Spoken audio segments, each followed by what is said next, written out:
Hi friends, मैं doctor Rajdev Kumar Nishad आप सभी का क्लब एग्रीकल्चर एकेडमी के यूट्यूब चैनल पर स्वागत करता हूं। पुनः एक बार आप लोगों के बीच में एक नए टॉपिक को लेकर उपस्थित हुआ हूं। तो इसमें जो टॉपिक को डिसाइड किया गया है या लिया गया है, उसमें आप देखिए, इसमें लिखा हुआ है डिजीज मैनेजमेंट। डिजीज मतलब रोग, मैनेजमेंट का मतलब प्रबंधन, मतलब रोगों का प्रबंधन। तो रोगों के प्रबंधन से तात्पर्य है, रोग हम ह्यूमन में भी होता है, लाइव स्टॉक या कैटल में भी होता है। तो यहाँ पर हम लोग ह्यूमन बीइंग से नहीं, हमारा तात्पर्य यहाँ से है पशुओं के रोग से। तो लेकिन अब इतना तो हमें जानना ही है कि रोग क्या है, क्योंकि पहले रोग जानेंगे तभी उसका प्रबंधन जानेंगे। तो अगर आप देखें कि सिर्फ इस शब्द को अगर हम ध्यान दें कि डिजीज क्या है, रोग क्या है, रोग किसे कहते हैं, तो सामान्य भाषा में कहते हैं शरीर की असामान्य स्थिति को, किसी भी शरीर की असामान्य स्थिति या दशा को ही रोग कहते हैं। मतलब एनी एबनॉर्मलिटीज ऑफ बॉडी, किसी शरीर की असामान्य स्थिति को ही रोग कहते हैं। मैनेजमेंट का मतलब क्या होता है? प्रबंधन। अब प्रबंधन किसका? डिजीज का। रोग ना हो इसी के लिए हमें प्रबंधन करना है, इसके लिए बचाव करना है। तो यहाँ पे देखिए, अब रोगों, पशुओं के में रोग बहुत तरह के लगते हैं। अब अगर रोगों का हम वर्गीकरण करें तो रोग भी दो तरह के हो जाएंगे। एक आपका हो जाएगा बायोटिक और दूसरा हो जाएगा एबायोटिक। तो सबसे पहले इसको अपने दिमाग में बना के रखिएगा कि रोग दो तरह का होता है। यहाँ पर देखिए लिखा नहीं है वो चीजें, लेकिन मैं आपको बता रहा हूं, इस चीज को ध्यान रखिएगा। एक बायोटिक, दूसरा एबायोटिक। तो अब आपको भी पता है, जो जीवित है वही बायोटिक होंगे और जो जीवित नहीं है वो एबायोटिक होंगे। तो अगर अब इस बायोटिक को भी हम क्लासिफिकेशन हम लोग करें तो उसमें भी हो जाएगा वायरस से होने वाले रोग, बैक्टीरिया से होने वाले रोग, या अन्य है निमेटोड से होने वाले रोग। तो इसमें अन्य भी बढ़ जाएगा। लेकिन हमारे पशुओं में जो सामान्यतः अधिकांश रोगों के बारे में देखा गया है, उसमें से दो लोगों का देखा गया।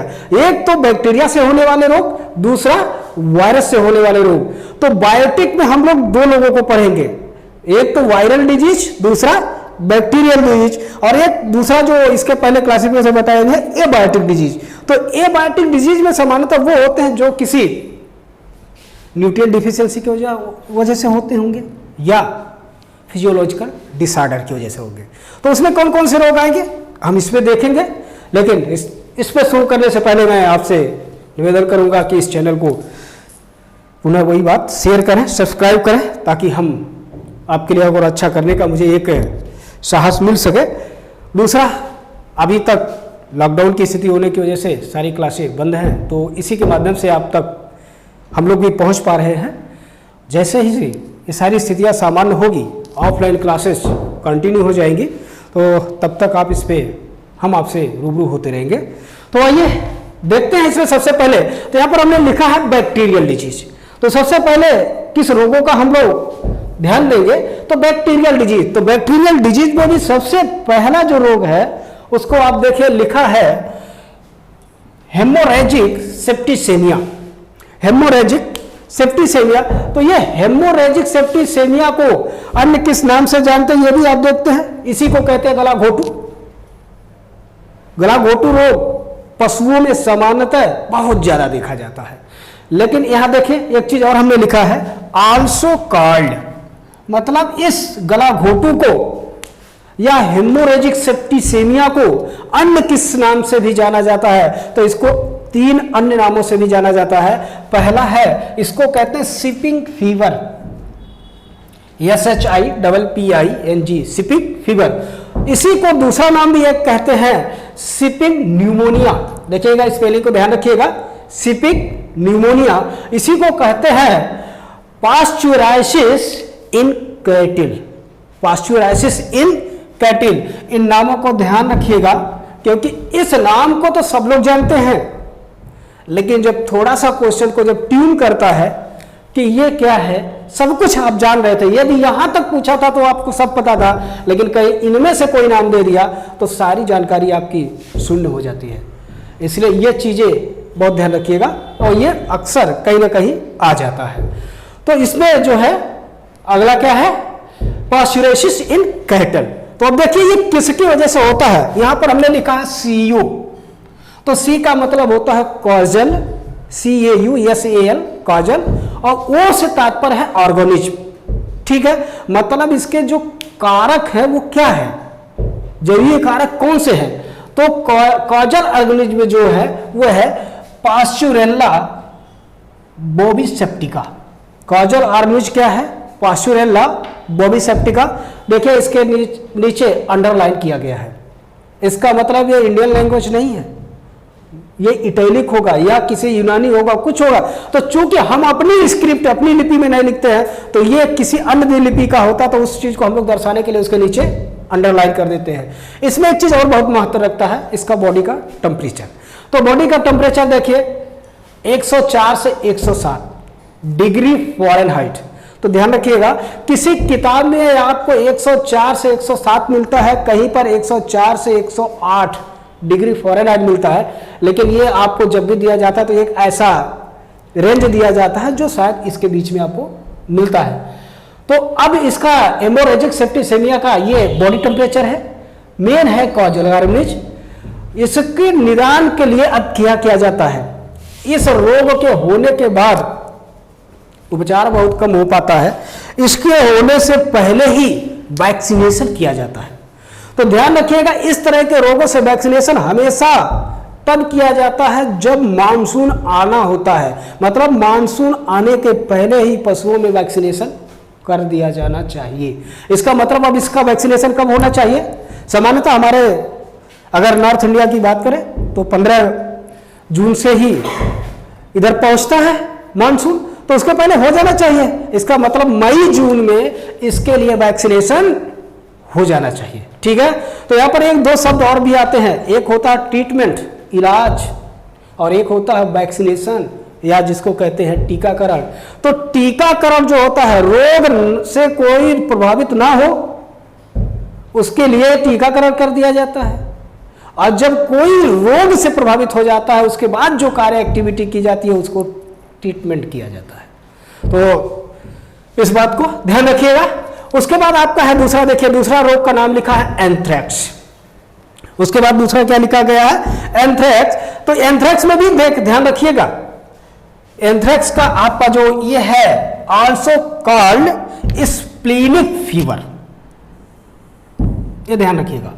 इसको अन्य किस नाम से भी जानते हैं, स्प्लीनिक फीवर के नाम से भी जानते हैं। ठीक है, इसी को दूसरे नाम से भी जाना जाता है, इट आल्सो कॉल्ड एपोलेक्सी। इसको किस नाम से और जानते हैं, एपोप्लेक्सी नाम से भी जानते हैं। और इसका कॉजल ऑर्गेनिज्म क्या है, बैसिलस एंथ्रेक्सिस।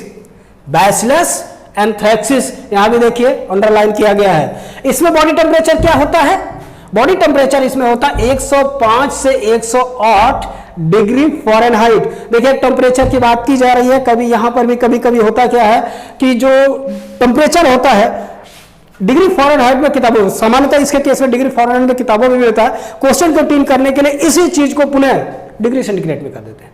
इसलिए यहां पर पुनः आप उस बात का ध्यान रखिएगा, C/5 बराबर M-32/9, और उसका डिग्री सेंटीग्रेड में भी यहां पर जो है यूनिट या इसका जो मात्रा है आप यहां पे नोट डाउन कर लेंगे, ये आपके लिए अच्छा होगा।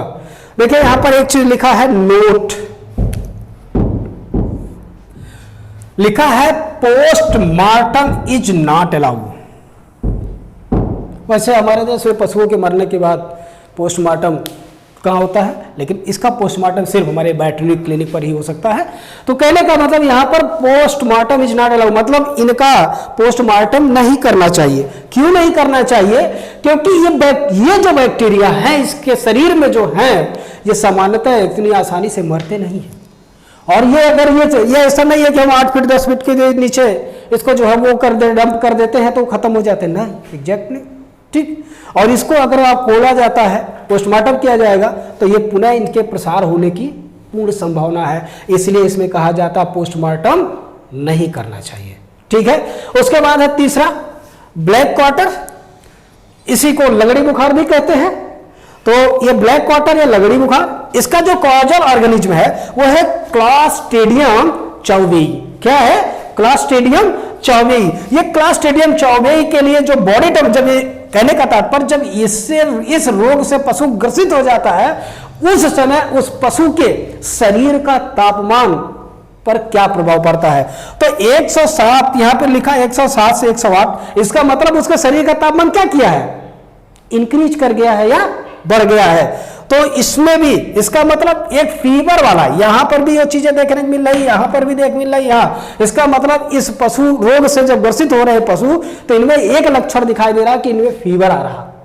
ठीक है, तो वही चीजें इसके कहने का मतलब है। और उसके बाद ये देखिए यहां पर लिखा गया है ब्लैक वाटर के लिए लगड़ी बुखार। जब लगड़ी बुखार हो जाता है तो उसमें भी क्या करना चाहिए, वैक्सीनेशन ही करना चाहिए। और वो वैक्सीनेशन देखिए, इसका वैक्सीनेशन अगस्त सितंबर में होता है। वैसे जितनी भी आपको वैक्सीनेशन की बात पशुओं में सामान्यतः कहा जाता है बिफोर ऑनसेट ऑफ मानसून, मतलब मानसून के सक्रिय होने से पहले पशुओं में इस तरह के रोगों से बचाने के लिए क्या किया जाता है, टीकाकरण किया जाता है। उसके आगे देखिए यहां पर चौथा डिजीज लिखा है जॉन्स डिजीज। तो जॉन्स डिजीज को ही सूखा रोग भी कहते हैं। जॉन्स डिजीज को ही क्या कहते हैं, सूखा रोग भी कहते हैं। अब सूखा रोग का देखिए लिखा है आपका कॉजल ऑर्गेनिज, मतलब किसकी वजह से होता है। तो इसमें आप देखिए लिखा है माइकोबैक्टीरियम पैरा ट्यूबरकुलोसिस। इस नाम से कुछ आपको इसे भी आ रहा होगा। इसका मतलब इनमें टीबी भी होता है, पशुओं में भी टीबी होता है। तो टीबी का आपका है ट्यूबरकुलोसिस। तो यहां पर जॉन्स डिजीज का मुख्य कारक क्या है, माइकोबैक्टीरियम पैरा ट्यूबरकुलोसिस। इसको हिंदी में सूखा रोग कहते हैं, ध्यान रखिएगा। उसके बाद आपका देखिए पांचवा है कंटाजियस एबॉर्शन, संक्रामक गर्भपात। कंटाजियस एबॉर्शन मतलब संक्रामक गर्भपात। अब ये संक्रामक गर्भपात रोग किसकी वजह से होता है, वो किसकी वजह से होता है, आपका है ब्रुसेल्ला एबॉर्टस। देखिए यहां पे लिखा है ब्रुसेल्ला एबॉर्टस। इसकी वजह से कौन सा रोग होता है, कॉन्टोजियस। कहीं कोई पढ़ता है कॉन्टेजियस, कोई पढ़ता है कॉन्टेजियस। तो इसका मतलब होता है संक्रामक गर्भपात। किसकी वजह से होता है, ब्रुसेल्ला एबॉर्टस। इसको एक नाम और कहते हैं, बार बार पूछता है, ध्यान रखिएगा ये, it also called banks disease. It also called banks disease, ध्यान से देखिएगा यहां पर लिखा है। उसके बाद आपका देखिए है छठवां, ये आपका चौथा था, ये आपका छठवां जो रोग है ये है आपका क्या, मेस्टाइटिस। मेस्टाइटिस को हिंदी में कहते हैं दुग्ध ज्वर, मेस्टाइटिस। इसको कहते हैं थनैला, दुग्ध ज्वर नहीं, दुग्ध ज्वर तो आपका एबॉर्टिंग में आता है। तो इसको मेस्टाइटिस को क्या कहते हैं, थनैला। तो थनैला में क्या होता है, अगर सामान्यतः देखा जाए तो जो टीट होता है पशुओं के, जहां से दूध निकाला जाता है उसमें स्वेलन आ जाती है, या पूरे अडर में भी स्वेलन आ जाती है। तो और इसके टीट के अंदर बैक्टीरियल इन्फेक्शन होता है। और इनमें जो बैक्टीरियल इन्फेक्शन होता है, यहां पर देखिए कॉजल ऑर्गेनिज में लिखा है स्ट्रेप्टोकोकस बैक्टीरिया। ये स्ट्रेप्टोकोकस के बहुत तरह के स्ट्रेन इसमें होते हैं। जितनी बार वो किया जाए, जितने लोगों के दूध का वो किया गया है परीक्षण, उसमें अलग अलग तरह के स्ट्रेन पाए गए हैं। स्टेलोफाइकोकस का भी इसमें पाया गया है। तो इसलिए इसमें सिर्फ इतने लिखा रहता है स्ट्रेप्टोकोकस बैक्टीरिया, क्योंकि स्पेसिफिक किसी एक बैक्टीरिया की प्रेजेंस नहीं पाई जाती है, बहुत तरह के स्ट्रेन इसमें पाए जाते हैं, इसलिए इसको लिखा जाता है स्ट्रेप्टोकोकस बैक्टीरिया। ठीक है। उसके बाद अगला है आपका देखिए 7वां नंबर पे आपका है टेटनस। तो टेटनस को इसको कहा जाता है लॉक ऑफ जॉ, मतलब जबड़ा क्या हो जाता है, मुंह का बंद हो जाना। ठीक है, लेकिन इसमें आपको किताबों में लिखा मिलेगा लॉक जॉ। ठीक है, मतलब मुंह का बंद हो जाना, एकदम लॉक हो जाना, ना खुलना। टेटनस हम लोगों में भी होता है, पशुओं में भी होता है। तो टेटनस होने का जो मुख्य काजल ऑर्गेनिज्म है वो क्या है, क्लॉस्ट्रिडियम टिटैनी। क्या है इसका, क्लॉस्ट्रिडियम टिटैनी। उसके बाद आगे आप देखिए आपका अगला नंबर है 8वां है, इसको कहते हैं कॉफ स्कोर या व्हाइट स्कोर। इसको कहा जाता है सफेद दस्त। इसको क्या कहा जाता है, सफेद दस्त भी कहा जाता है। और इस सफेद दस्त का जो मूल कारक है जिसकी वजह से होता है, जो कॉजल ऑर्गेनिज्म है वो आपका इस्चेरिया कोलाई। एक चीज ध्यान रखिएगा यहां पर, कहीं आप लिख भी लीजिएगा, एक तो आपका ये और दूसरा आपका ये दोनों बुफाइलों के केस में ज्यादा होता है। इसको जो अगर आप देखेंगे, इसको भी ये गायों में कम होता है, भैंसों में ज्यादा होता है।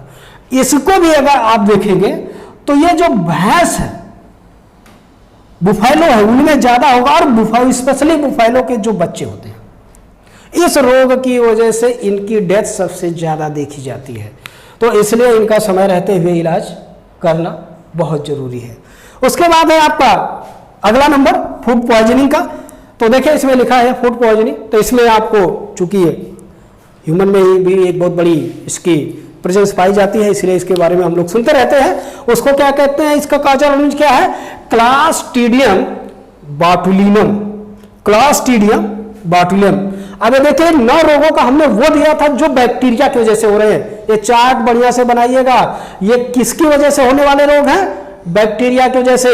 और देखिए अगर आपको disease management of the cattle, पशुओं के रोग प्रबंधन की अगर आपको पूरी चर्चा की जाए तो ना जाने कितने ऑफलाइन क्लासों में जो हम लोग लेते हैं या बताया जाता है, उसमें इनको बताने में बहुत सारा समय लगेगा, क्योंकि यहाँ पे कुछ नहीं, सिर्फ हम आपके समक्ष नाम ले रहे हैं और वो किसकी वजह से होते हैं वो ले रहे हैं, और इसमें कुछ ज्यादा बताया नहीं है। चूंकि क्वेश्चन रूप में आपसे बात करनी है तो सीधे सीधे डायरेक्ट क्वेश्चन ऐसी तरह से पूछे जाएंगे, चूंकि इसका इटियोलॉजी क्या है, फिजियोलॉजिकल इफेक्ट क्या है, ठीक है, इनके विशेष सिम्टम क्या है, इस पर सारी चर्चा नहीं हो रही है। तो सिर्फ आप इतना अगर ध्यान रखेंगे तो एग्जाम के लिए बहुत ही महत्वपूर्ण साबित होगा आपके लिए। तो ये अब तक कौन से रोग थे, ये वो रोग थे जो किसकी वजह से हो रहे थे, बैक्टीरिया, ठीक है। अब आए हम लोग दूसरा देखते हैं, बायोटिक में दूसरा देखते हैं वायरल डिजीज, विषाणु की वजह से होने वाले रोग। यहां पर देखिए हमने लिखा है वायरल, मतलब विषाणु की वजह से होना। अब विषाणु की वजह से कौन से रोग होते हैं, इसमें ज्यादा डिस्कशन इसमें भी नहीं है, लेकिन नाम जानना है, विशेष चीजें हमें जान लेनी है। तो इसमें सबसे पहले लिखा है इफेमेरल फीवर।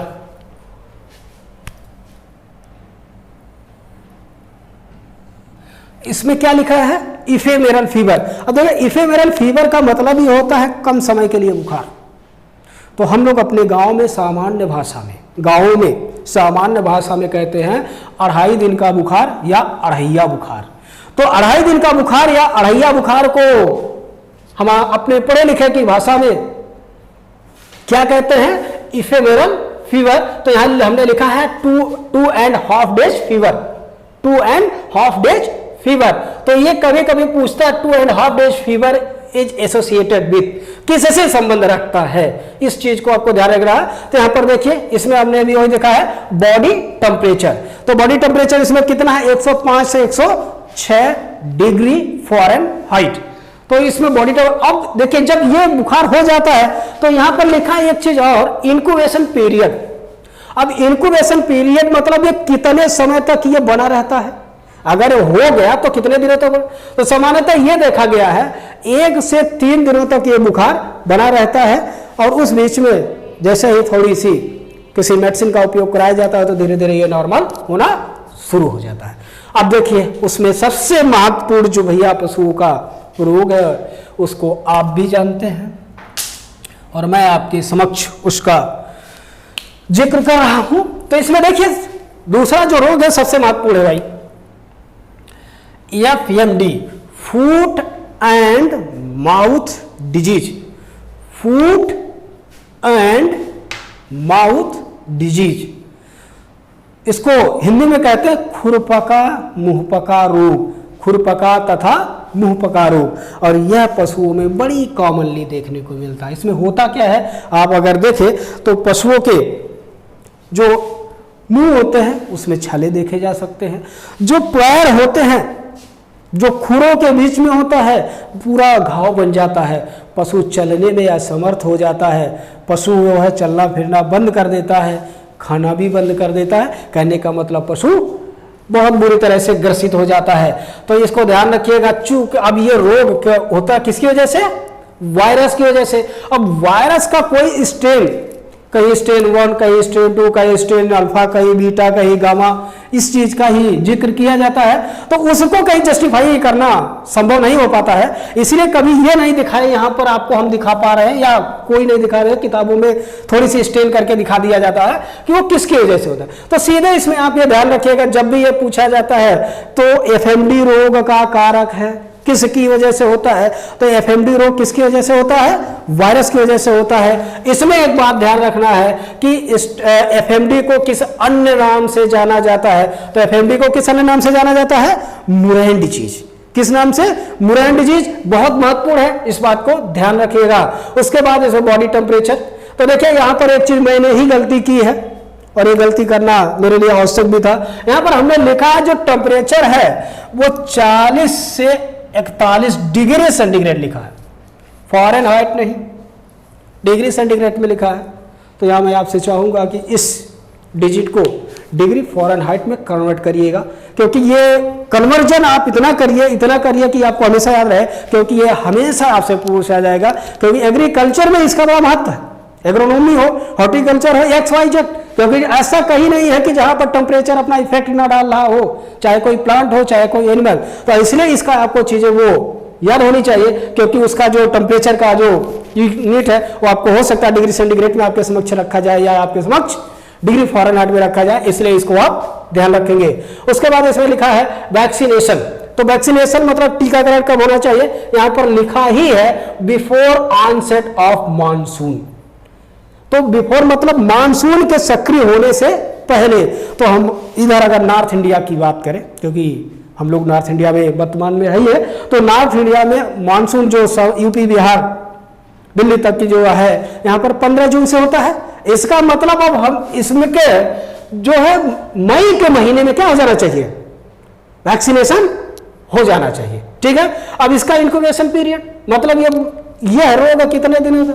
2 से 10 दिनों तक। लेकिन ये 2 से 10 दिन वो है कि ये प्रभाव में रहेगा, लेकिन अब इसका मतलब ये नहीं है कि इसका कोई इलाज ना किया जाए, अपने आप स्वतः ठीक हो जाएगा। तो इसका अर्थ ये भी अपना निकालिएगा।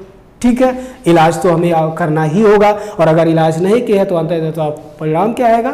टू डेथ, मृत्यु हो जाएगी। ठीक है। तो इसलिए इसमें जो है हमें इलाज, इंक्यूबेशन पीरियड का मतलब जिसमें ये जो रोग आपको प्रकट हो जाएगा, दिखाई देगा, या मतलब 1 से 3 दिन में यह रोग दिखाई देने लगता है। यहां पर 2 से 10 दिन में रोग क्या हो जाएगा? मतलब इसके लक्षण प्रकट हो जाएंगे।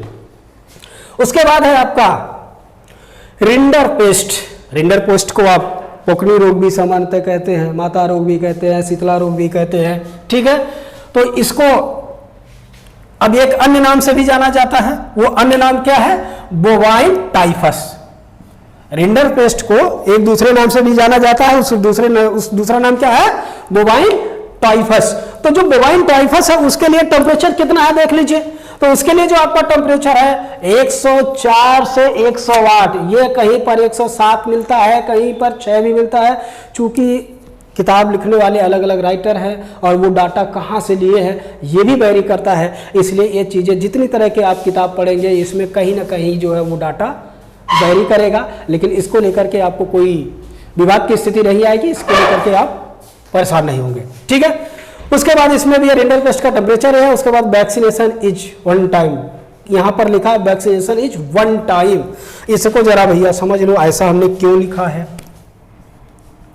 देखिए जब रिंडरपेस्ट का वैक्सीनेशन पशु में कर दिया जाता है तो एक बार अगर वैक्सीनेशन इनमें कर दिया गया तो ध्यान रखिएगा 12 से 14 साल तक रिंडरपेस्ट नामक रोग दोबारा पशु में नहीं होगा। कितने में? 12 से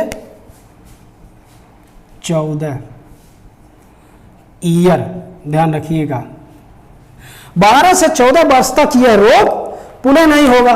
तो 12 से 14 वर्ष तक अगर ये रोग हो ही नहीं रहा तो आपको पता है, हमें भी पता है कि हमारे पशुओं की इकोनॉमिक लाइफ कितनी है, मतलब आर्थिक जीवन से मतलब क्या है कि जब से उनसे हमें लाभ प्राप्त होना, तो इससे ज्यादा उम्र तक लाभ प्राप्त नहीं होता।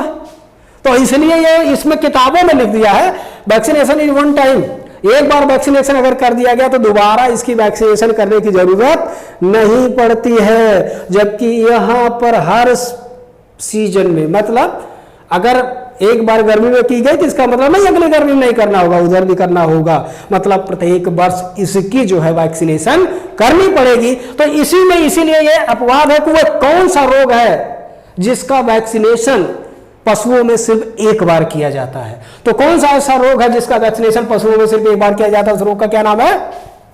आपके सामने है, रिंडरपेस्ट बोवाइन डेंगू।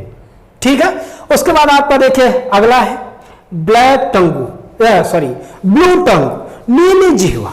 तो ब्लू टंगू को ध्यान रखिएगा, ये वाला ब्लू टंगू को या नीली जिह्वा, इसको सीप में एक नए नाम से जाना जाता है, लिखा है कैटरल फीवर ऑफ सीप। तो पूछा जा चुका है कैटरल फीवर ऑफ सीप किसकी वजह से होता है?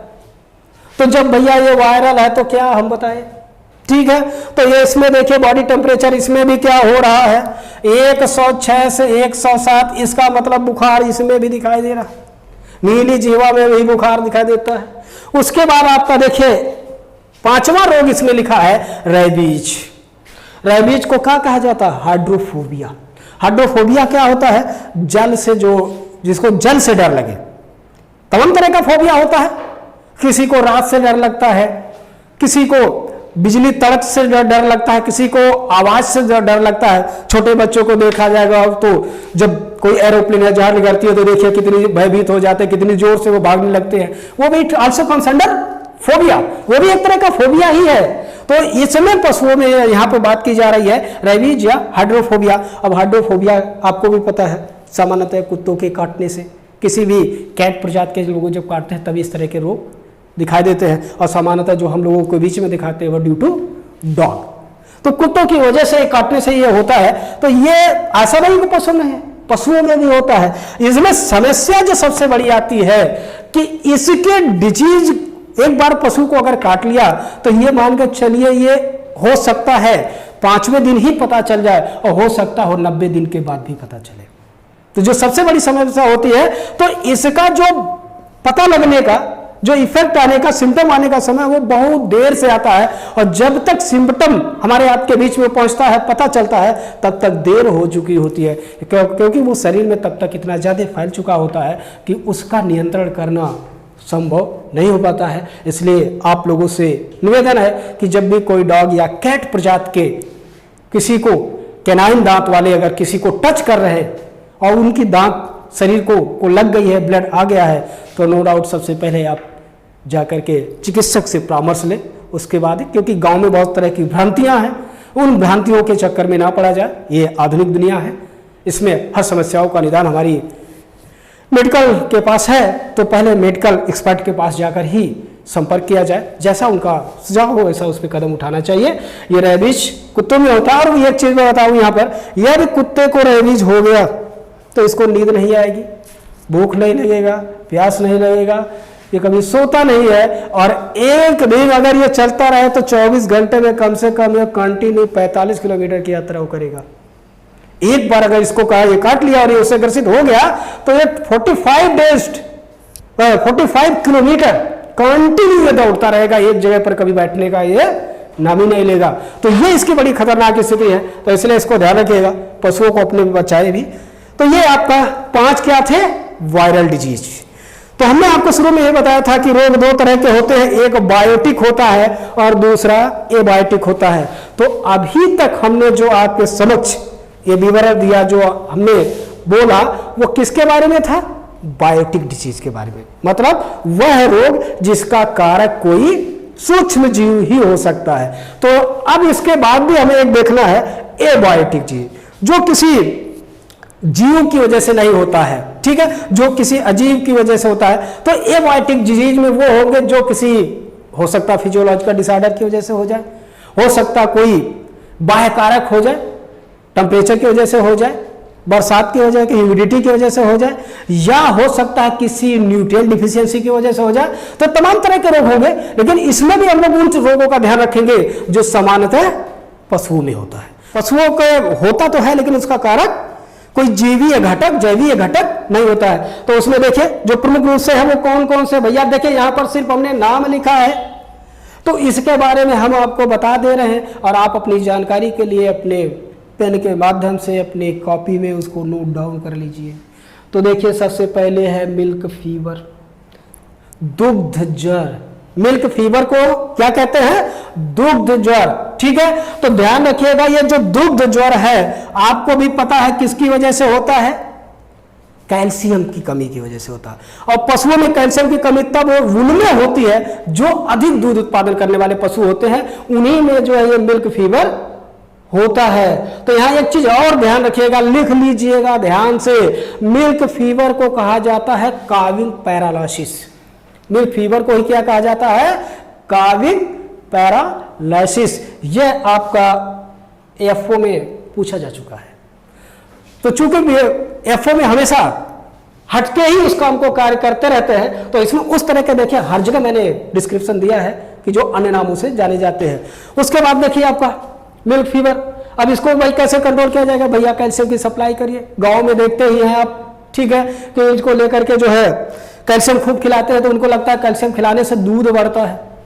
कैल्शियम खिलाने से सामान्यतः दूध नहीं, पशु के शरीर की जो पोषक तत्वों की आवश्यकता हो पूर्ति है। सामान्य सी बात है, जब कोई चीज स्वस्थ होगा तो उसकी उत्पादन क्षमता भी मैक्सिमम होती है। उसके बाद आपका है, देखिए यहाँ पर लिखा है पीका, PICA। अब पीका रोग किसकी वजह से होता है? ये भी एक जो न्यूट्रिशनल की वजह से होता है। एक खनिज है जिसको आप कहते हैं क्या? फास्फोरस। तो पीका डिजीज किसकी कमी की वजह से होता है? फास्फोरस की वजह से होता है। इस बात को विशेष ध्यान रखिएगा। उसके बाद लिखा है रिकेट्स एंड ऑस्टियोमलेशिया। तो जो ये रिकेट्स एंड ऑस्टियोमलेशिया है, ये इसको भी भैया कैल्शियम की वजह से ही होता है। किसकी वजह से होता है? कैल्शियम की वजह से होता है। तो इसमें जो रिकेट्स है वो यंग में होगा, मतलब बच्चों में होगा, और जो ऑस्टियोमलेशिया होता है वो एडल्ट में होता है। ठीक है, तो जब रिकेट्स इसमें होगा तो इनके सूखा रोग का सामान्यतः आप जानते हैं, बस इस शब्द को ऑस्टियोमलेशिया को होता है। ऑस्टियोमलेशिया ये होता है, इसमें हड्डियां क्या हो जाती हैं? कमजोर हो जाती हैं, और जब हड्डियां कमजोर हो जाएंगी तो पशु सामान्य रूप से चलने में सामर्थ्य नहीं होगा। और हम अपने ह्यूमन में देखिए भाई, एक एज के बाद लोग सामान्यतः अपने पैरों से नहीं चल पाते, किसी का सहारा लेके चलते हैं, तो उनमें भी कंडीशन वो क्या होती है? ऑस्टियोमलेशिया ही होती है। उसके बाद है आपका देखिए ग्रास टिटैनी। ग्रास टिटैनी आपका मैग्नीशियम की कमी की वजह से होता है। इसमें पशु क्या होता है? इसमें भी पशु को आप देखेंगे बीमार हो जाएगा, और पशु जब गिर जाएगा तो वो अपने सर को पूरा सीधा कर लेगा और सीधा करके इसे सांस लेने का प्रयास करेगा। लेकिन उस समय से अगर इसको भी इलाज ना कराया जाए तो इसमें भी पशु को क्या हो जाता है? मृत्यु हो जाती है। ड्यू टू किसकी कमी से? मैग्नीशियम की कमी से होती है। उसके बाद इसमें एक रोग और लिखा हुआ है डगनाला। डगनाला किसकी वजह से होता? Due to high concentration of selenium. मतलब सेलेनियम की अधिकता से कौन सा रोग होता है?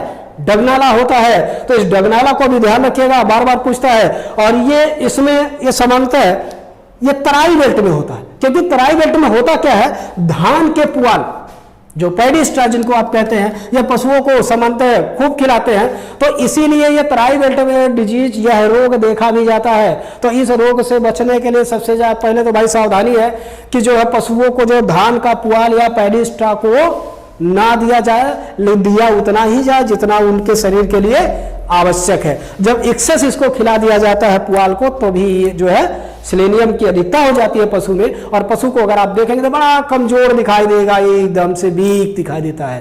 तो इसलिए ये डगनाला डिजीज किसकी वजह से होता है? सेलेनियम की अधिकता की वजह से।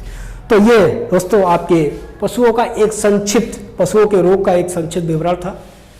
हम उम्मीद करते हैं इससे आपको लाभ होगा, क्योंकि आपके सिलेबस में इनका जिक्र खूब अच्छे से किया गया है। तो यहाँ पर तो हम आपको एक संक्षिप्त परिचय सिर्फ दे पा रहे हैं, ऑफलाइन क्लासों में ही इसके पूरे अच्छे से वर्णन करना संभव है, यहाँ पे संभव नहीं है। तो इस लोग को, इसको आप देखिएगा और ये आपके परीक्षा के लिए उपयोगी साबित होगा। तो आज के लिए इतना ही। हम आपसे पुनः एक बार रिक्वेस्ट करेंगे कि चैनल को शेयर करें, सब्सक्राइब करें, लाइक करें, अधिक से अधिक लोगों तक इसको पहुँचाएँ, ताकि हम भी अधिक से अधिक लोगों तक जुड़ जाए। तब तक के लिए जय हिंद।